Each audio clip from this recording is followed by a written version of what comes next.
Welcome to my channel. ఈరోజు మన recipe వచ్చేసండి మామిడి తాండానైతే ప్రిపేర్ చేసుకుందామండి. మనకి సమ్మర్‌లో దొరికే మామిడికాయలతో ఒక్కసారి ఈ విధంగా మామిడి తాండా కనుక ప్రిపేర్ చేసి పెట్టుకుంటే చాలా రోజుల వరకు అనేది నిలువుంటుందండి. టేస్ట్ అనేది కూడా పుల్ల పుల్లగా, తియ్య తియ్యగా బావుంటుందండి. ఇక్కడ నేను పండిన మామిడి పళ్ళతో కాకుండా మామిడికాయలతో మామిడి తాండా అనేది ప్రిపేర్ చేస్తున్నానండి. చాలా బావుంటుంది. తప్పకుండా ట్రై చేయండి.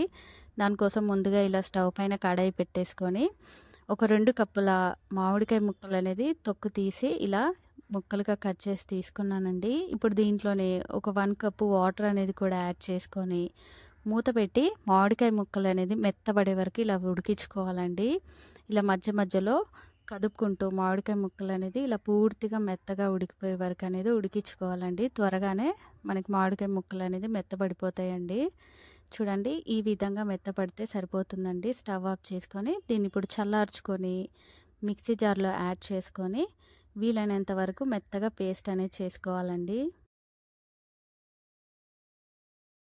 ఇప్పుడైతే స్టవ్ పైన అదే కడాయి పెట్టేసుకొని ఆన్ చేసుకొని మనం పేస్ట్ చేసుకున్న మ్యాంగో ప్యూరీ అనేది దాంట్లో పూర్తిగా యాడ్ చేసుకున్నాక స్టవ్ అనేది మీడియం ఫ్లేమ్‌లోనే ఉంచుకొని ఇప్పుడు దీంట్లోనే మన టేస్ట్‌కి తగ్గట్టుగా షుగర్ అనేది యాడ్ చేసుకోవాలండి. నేనైతే ఒక 1 కప్పు షుగర్ అనేది తీసుకున్నానండి.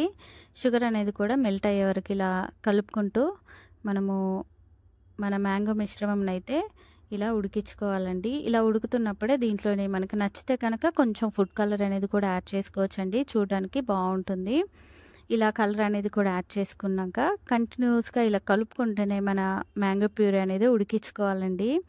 చూడండి ఈ విధంగా దగ్గర పడితే సరిపోతుందండి. చూసారు కదండీ! మరీ ఎక్కువగా దగ్గర పడకుండా ఈ విధంగా అయితే మనకు సరిపోతుంది. స్టవ్ అయితే ఆఫ్ చేసుకుందామండి. దీన్ని ఎండలో పెట్టుకోవడానికి ఇలా ఒక ప్లేట్ తీసుకొని కొంచెం నెయ్యి అనేది ప్లేట్‌కి అప్లై చేసుకొని మనం ప్రిపేర్ చేసుకున్న మ్యాంగో ప్యూరీ అనేది యాడ్ చేసుకొని